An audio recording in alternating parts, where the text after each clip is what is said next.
practicing by yourself. Yeah. That's what you Yeah, that's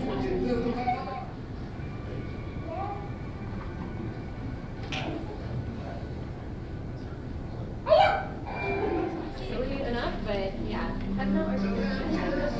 So I do it more with Victorian style.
Such a person, able to give an account of virtue itself, and not just a mere reflection or shadow of it, would be like the awakened among the sleeping, but also, and even more, like the living among the dead.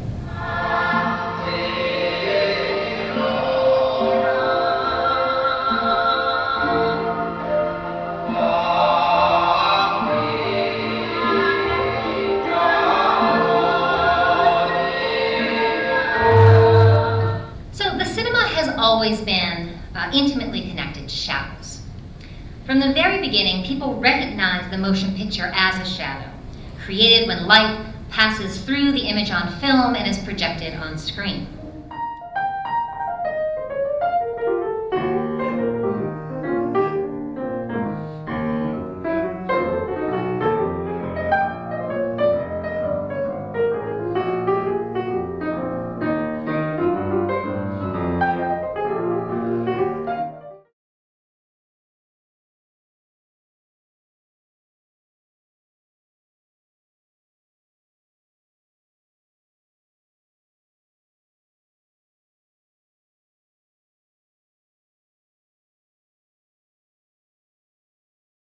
And one of the best known, probably after Elmer de Hory, was Van Meegeren, who was a Dutch artist who painted Vermeers, of which there are very few that are known. These are both Vermeers painted by Van Meegeren.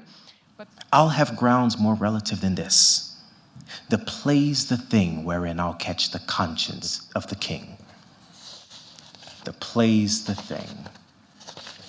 I wish I could tell Plato that.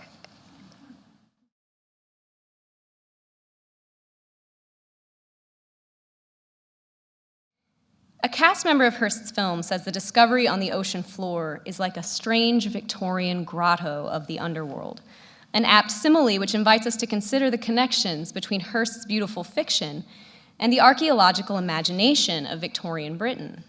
So when the string breaks with this guy twirling the object around its head, the object in actuality would move in a straight path tangent to the curve at the point of its release, but many people think it will retain a curved path because it's been imparted with a curved force.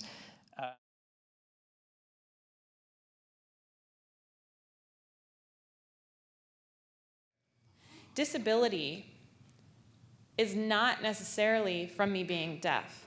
Disability is put onto people like me by society's actions.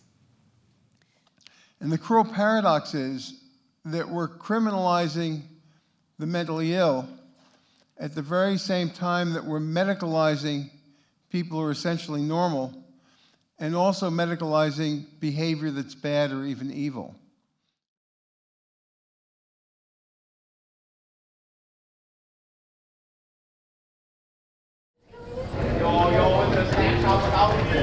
Got a teacher? I do have a teacher. Sign on the dotted line. Mr. Edwards. Come right in.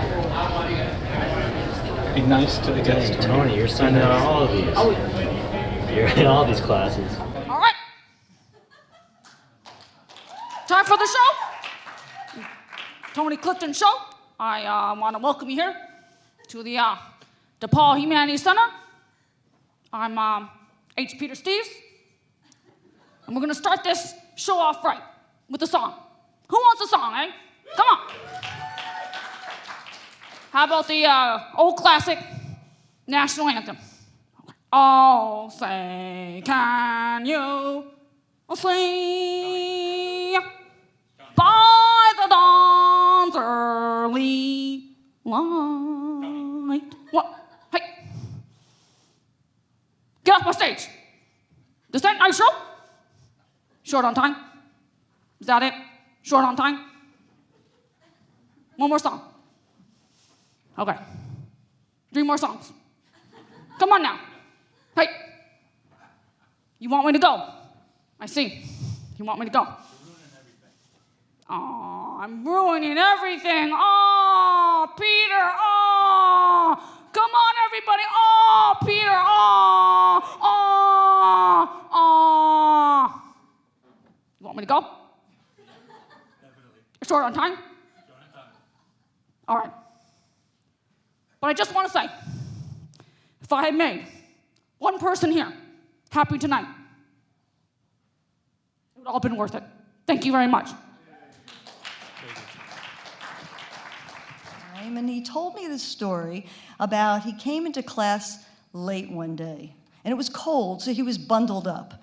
So he came in, he was late, and so he began to take off his hat and his scarf and his outer jacket and his sweatshirt and his sweater and his gloves.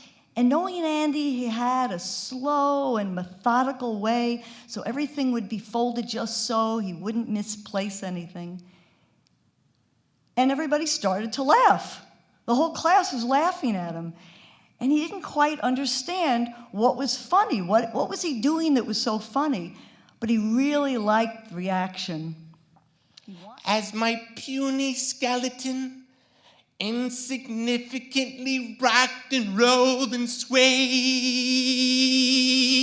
with the sea, I saw the circle of life drifting like a wet Funyun. Here, there, here's where I brought myself back. I was there with Jason. Jason brought the snacks.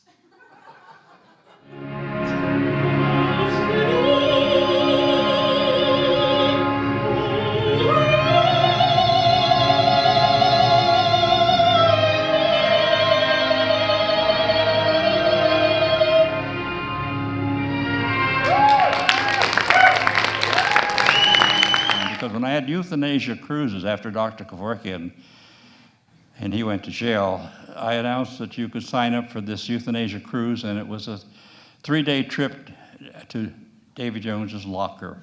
And I do like to create fake news as fact, and I've been doing it for the last probably 75 years. And I keep going, and keep going, and keep going, and I'm just not going to stop because I have fun with it. I make a point, nothing criminal, nothing physical, and there is an underlying theme, some sort of message. I was very disappointed by this event. It was a letdown.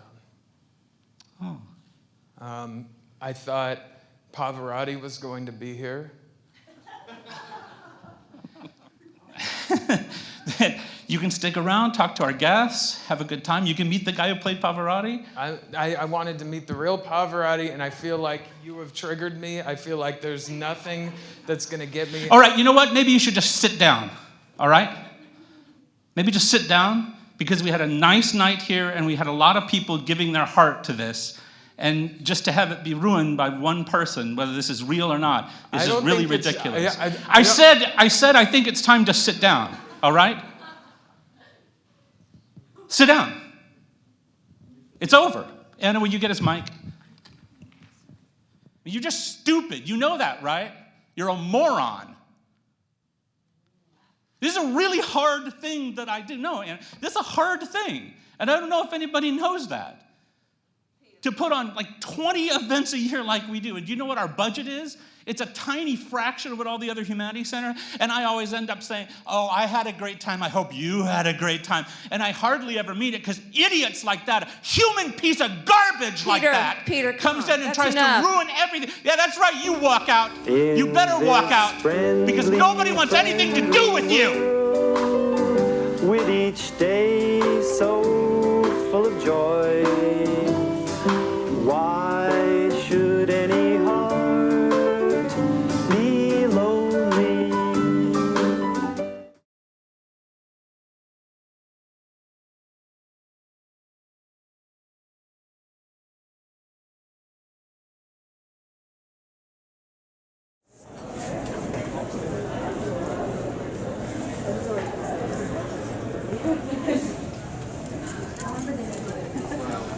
You guys and Bill. Thank you. Welcome, everyone. Although that was a TED. Are you tired of watching porn? Or maybe you want to watch porn, but you can't because you're at the library or you don't have any friends. Read a book? Let's be honest. Books are boring, and you're semi-literate anyways. I know. What about watching a TED Talk? 17 minutes, and you're on your way to a life-inspiring journey of hope, technology, and peace. Welcome, everyone. This is TED. She got by TED has taken over the world. But have you ever asked yourself why and how? Let's start with the numbers. 17.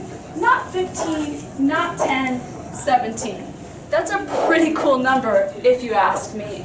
There we go. We can share points of view using the same boring cadence of every TED Talk that you know and love.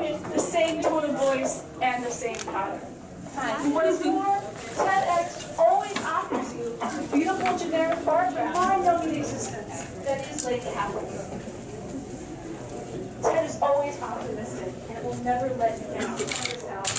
It'll blow your mind with revelation after revelation. All we need is just those 17 minutes of your time. Do these people not know that it's very chilly outside? TED talks to you. Maybe it's meant to wear inside. TED talks to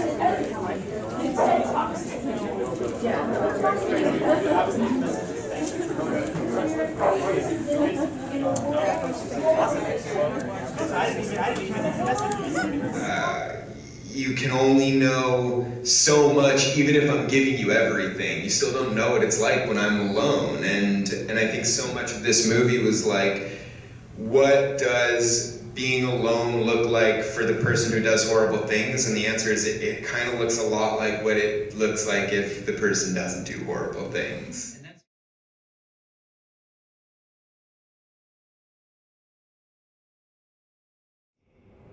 We now have three concepts with which to orient ourselves as we critically consider the political entanglements of the Eucharist.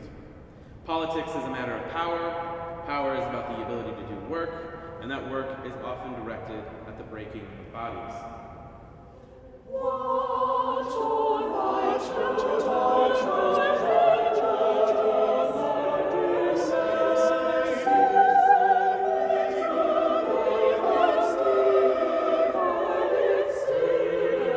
So some scholars have seen in this process of killing her burning, dragging, and burying an allegory for agriculturalism. But I think this is a bit simplistic. I think we're missing a really big element of this story. It's not just that Corn Mother produces this corn, she then cooks it and provides this cooked element to her family and to her children. A reminder of this is in the Mass, at the beginning of the Eucharistic prayer. Father, it is our duty and our salvation always and everywhere to give you thanks. How can you be thankful always and ever, or why should you be? That's what the mystery of creation is about.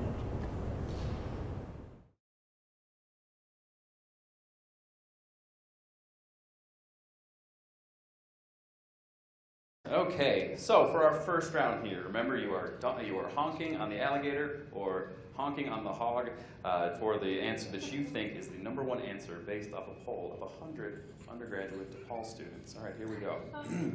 What is the most important novel ever written? Mr. Schultz. 50 Shades of Grey. 50 Shades of Grey. Show me 50 Shades of Grey.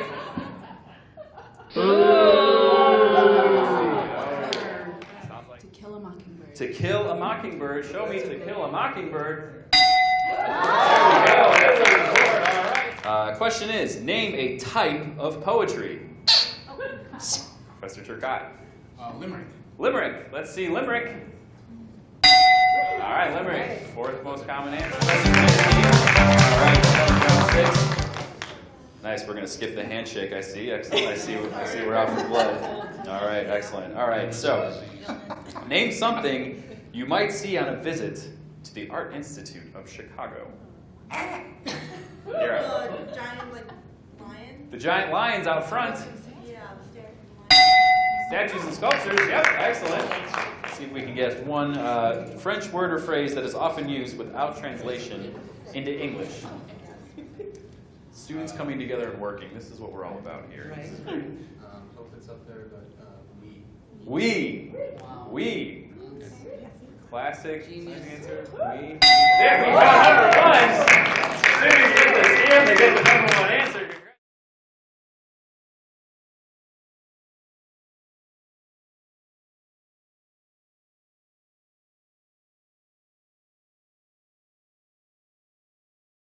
The reason that the tables and chairs are arranged and decorated as they are is that we've tried to make it as if we are all living inside a suprematist painting in the style of Kazimir Malevich, circa 1917.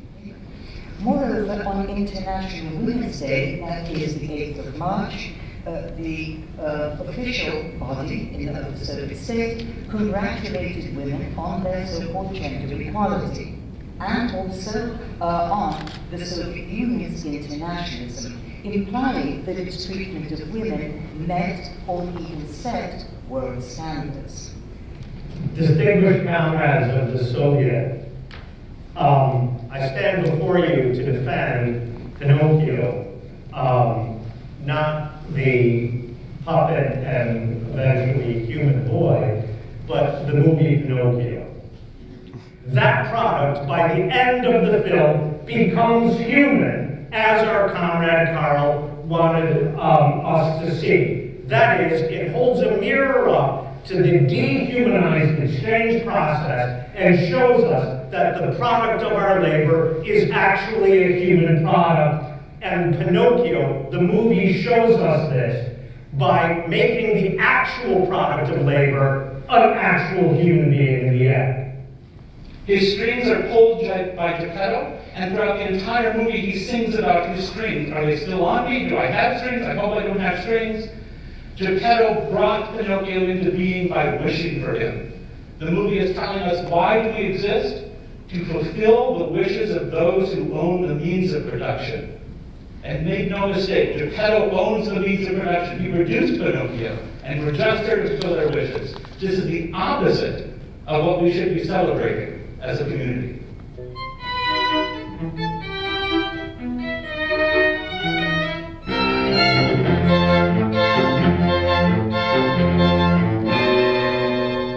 I guess that, the adage that my 5-year-old daughter could have painted that. But This is actually, of course, many of you, maybe all of you know this painting. In 1915, the so-called Last Futures exhibition of paintings, 010, featured Kazimir Milevich's first suprematist paintings, and I'm reminding you that we're sitting in a kind of replication of sorts of one of those paintings, among which appeared the legendary Black Square. On this canvas, Milevich was trying to express pure non-objectivity.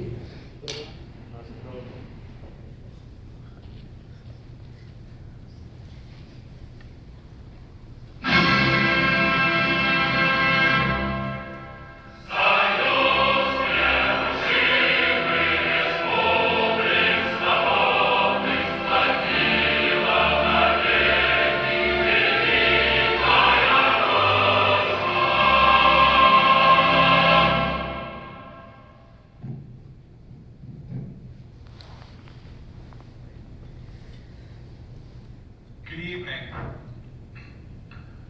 I now come to our last item, the question of electrification, which stands on the agenda of this Congress. You have heard the reports on the revolution. I think that we are witnessing a momentous change. This marks the beginning of that very happy time when politics will recede into the background, when politics will be discussed less often and at shorter length. Reach out into the darkness through the flame of life and electrify the soul.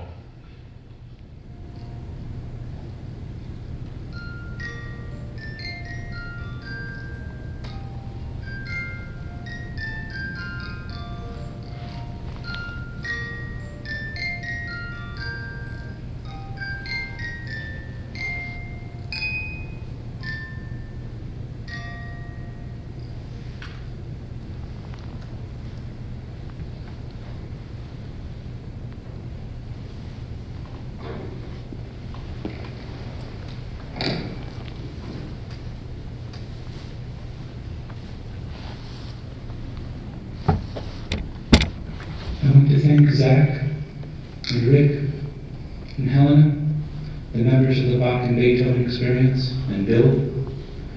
I want to thank all of you for being here this evening.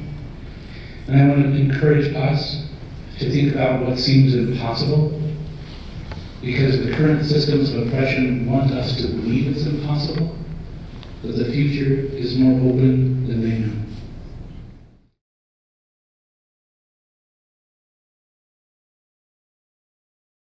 You know, I always say to people when they ask, you know, is he crazy or is he not crazy? I'm like, well, to me the question is, how do you keep yourself from going crazy? Mm-hmm. Like, when you're constantly just a waterfalls of anxiety every day, it's like, it's a challenge. Like, don't go crazy. Like, I defy you not to go crazy. Just take all this in and be like, it's okay. It's fine. I'm fine. Yeah. We seem to have a society set up to do that to people, right? Yeah, exactly. Yeah, but it is. I don't know. I mean, you know, one of the big regrets I have in life, and I have several, but one of the big ones is I went to this screening. Remember The Great Gatsby that came out not too long ago? Sure. Yeah. And I went to a screening of it in New York. It was kind of like an event. And there's this socialite woman who organizes these screenings, Peggy Siegel. She's like a classic New York socialite with very large jewelry and large hair and frilly dresses. And she's always going around the room like, oh, you gotta meet. You walk in, she's like, oh, Michael, you come down, you gotta meet this, you gotta meet this. And she's pulling me down the aisle, and I turn around, and there's this guy sitting right in the aisle, very smartly dressed, elegant-looking man. And before I know it, I'm shaking his hand, and she's like, this is Charles Koch. And I was like,